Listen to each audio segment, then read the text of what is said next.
all life at the biological level, all life is built out of building blocks, Legos, that are called proteins.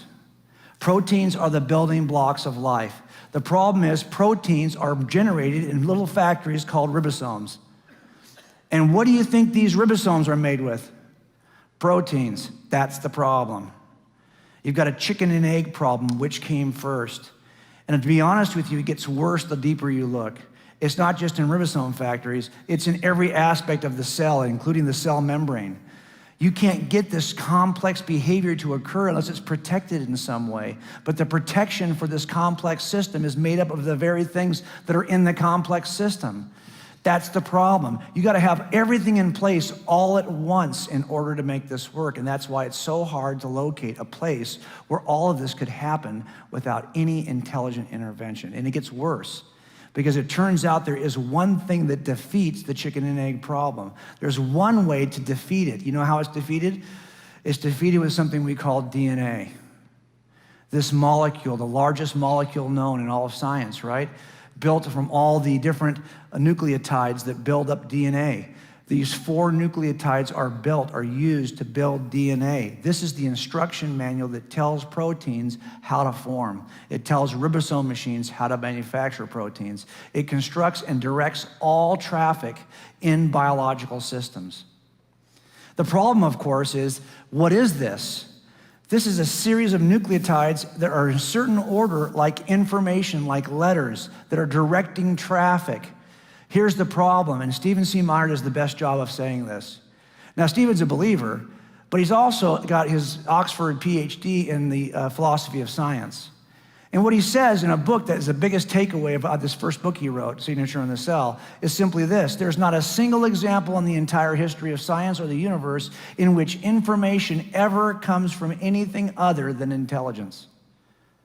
So if this is information in the genome, what is the intelligent source that has put it there? Because you cannot get information any other way. Let me show you what I mean. He actually, some work I looked at, I love this guy's work. His name is Dr. Werner Gitt. He's an engineer, IT specialist in Germany. He's written a book in which he talks about the 5 levels of information. Why do we think that DNA is truly information and requires an intelligent source? Well, because if you look at information, it comes in 5 levels. Let me introduce them to you. Here's my dog. Do you guys have dogs? I went over to Pastor Paul's house today, and I got to see his dogs. He's got cute dogs. I have a corgi, a Pembroke corgi. This is the best dog in the planet. If you have a dog, your dog is nothing compared to this dog. Pooey on your dog. This is the smartest dog in the world. But it's a dwarf. It's a Pembroke corgi. And they are like little shrunken down sheepdogs. And they cannot type. If I put a typewriter in front of this dog, it is not going to be able to type. But let's just go with me for a second, do a little thought experiment. Let's say I put a typewriter in front of Bailey, and Bailey, I said, Bailey, do me a favor, type me out a sentence. And after banging her little paws against that typewriter, I write down on the chalkboard what she's typed. She's typed this. Is that information? Yeah, actually it is. What is she saying? I don't know. Is she trying to say anything? I don't know. But is it information? Well, in some sense it is. It's very unusual and specific if you think about it. What are the odds of her typing that same thing again? Probably never happen. What if I had Scrabble pieces in that format and I threw them on the ground? How many times would I have to throw them on the ground before it would form that combination again? Probably never happen. So it is, in some sense, very specific, detailed information. But it doesn't really tell me anything. I think that natural processes of physics or chemistry could get you this. This looks like random generated sequences. What if I give you one more? What if she typed this? This would be really cool. TT spacebar, TT spacebar, TT spacebar. If she did that, you'd say that's a smart dog, wouldn't you? I think there are actually some physical properties, physical processes of physics and chemistry that could produce simple patterns. That's information, folks. But what is she saying? I don't know. Nothing really. What if she had a bigger pattern she typed? Wow. T13 T spacebar, T13 T spacebar. Now she's really, really smart. But what is she telling me? I don't know. Nothing really. But this is information in the sense that it's specific and detailed. And I think there are actually some laws of physics and chemistry that can give you more detail, like snowflakes, great patterns. So is this information? Yeah, but it's the lowest level of information. This information is called statistics. It is the lowest. Is this what DNA is? No. Let's go up one level. What if Bailey could type this? Wow. Now you're impressed, aren't you? She's mastered word selection. She can actually put the letters together and group them into words. But what is she telling me? I don't know. I'm not quite sure what she's telling me. We're up one level. We've mastered words, but we don't have any content yet. This is called cosyntax. What if she could type this? Now we have words in a proper linkage that gives us a concept we can recognize. She's actually telling us something, and we understand what she's saying. Do you see how much different that is than this? How do we get this through natural processes? You can get this. You might stretch and say you can get this. I don't think you can. You can't get this, though.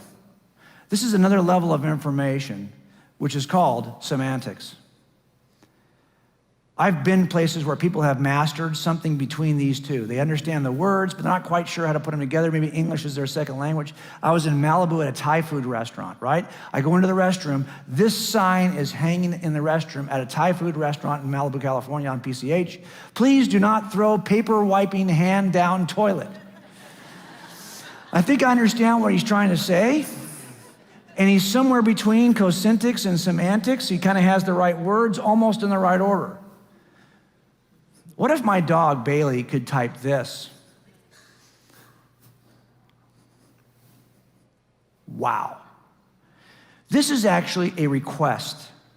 Information that requests a response is different than just information describing something.